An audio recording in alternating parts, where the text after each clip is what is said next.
Avant la première étape du Grand Prix 2023, on vous rafraîchit la mémoire sur le résultat de l'édition 2022 chez les hommes. À Fréjus, pour la première étape, c'est le Marocain aux couleurs de Poissy Triathlon, Jawad Abdelmoula, qui s'impose. Poissy, tenant du titre, affiche ses ambitions en prenant la première place du classement général.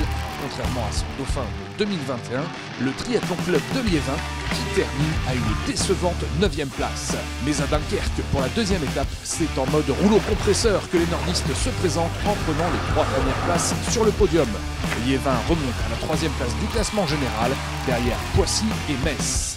À Metz, justement, pour le 3e rendez-vous du Grand Prix, c'est à nouveau Liévin qui s'impose sur ce format en relais, mais c'est Metz qui profite de la contre-performance de Poissy pour prendre la tête du classement général. Bis repetita à Quiberon pour la 4e étape, c'est encore un homme de Liévin qui s'impose. Le Belge Bellegens devance Léo Bergère au sprint. Pierre Lecor complète ce podium très relevé.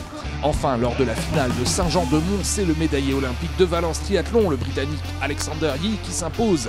Au classement général final, Poissy Triathlon conserve sa couronne d'une tête.